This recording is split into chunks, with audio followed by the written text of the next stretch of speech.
Okay, this is the Samsung Epic 4G. It's Galaxy S line for Sprint.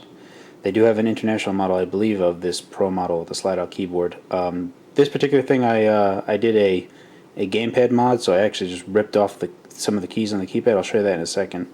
But before I get done that, I do want to state that I'm looking at this through the viewfinder, so I'm kind of trying to look at the phone as well. So if it kind of trails off, it's because I'm looking at the device and not the viewfinder on my camera. So I do apologize about that if it happens. But I just want to show you this because swipe is my default method for texting.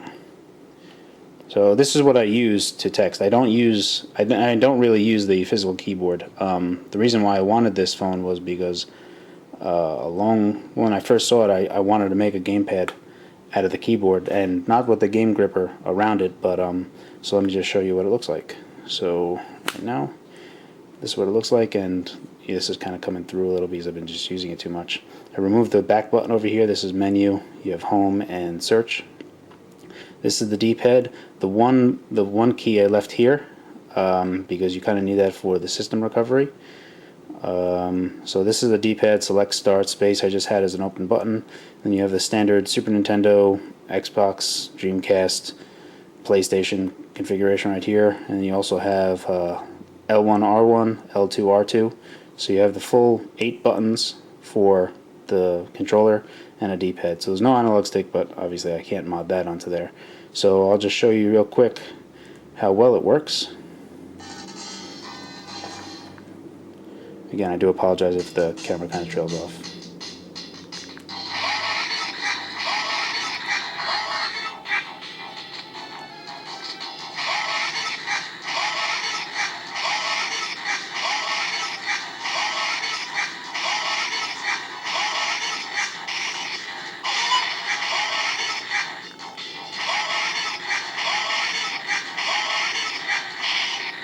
Okay, so I pulled off a lot of Dragon Punches consecutively. I'm not trying to say that you should play fighting games on a handheld. I'm just saying that this controller actually works out pretty well. You can also do the full circle or half circle fireball, so it's the red fireball. That comes off pretty well. Kind of takes a little get used to that, but the Dragon Punch is you can see I can pull it off.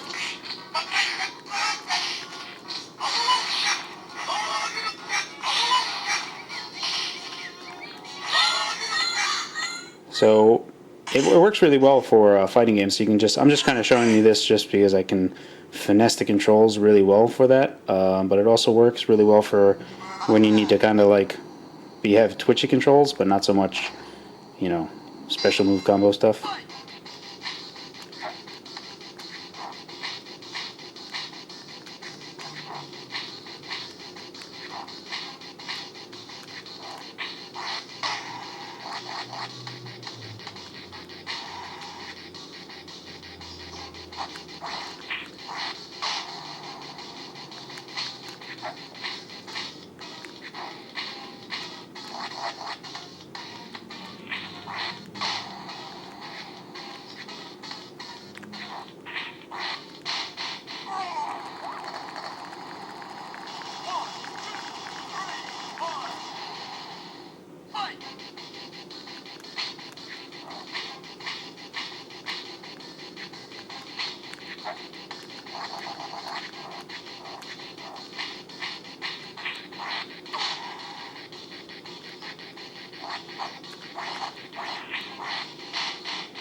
God damn it.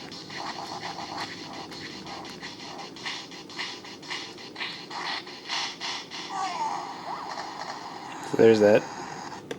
Save and close that so I can save my progress. Also Mega Man. So you can see that I can show you that I can finesse the controls, and it's also really good at twitchy type gameplay. You can also move around, so I can charge, move around and jump at the same time, so I can still have that.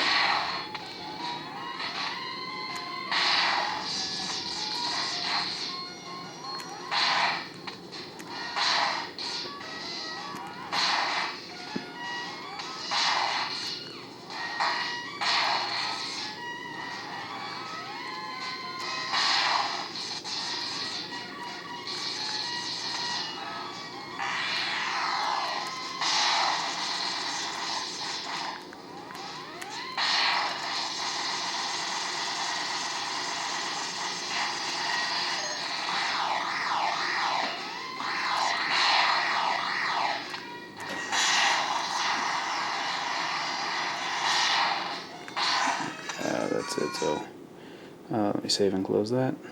Yeah, so I mean, I also have Diablo there, but you also have Angry Birds and Fruit Ninja. So it's actually a pretty capable gaming device, and now I get to actually control these older classic type games pretty well.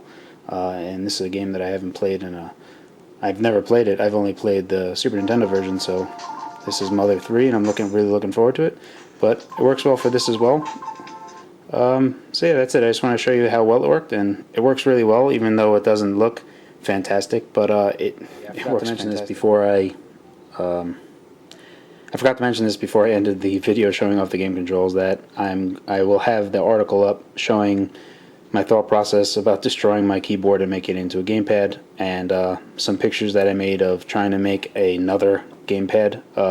So instead of ripping apart the physical keypad, actually producing a keypad that you could open up the Epic 4G and replace, so you can kind of keep that one intact. But this one works a little too well, so I don't think I'm going to do that. But you can see the article that I wrote on brainlaser.com, so please give it a visit. Thank you so much for watching.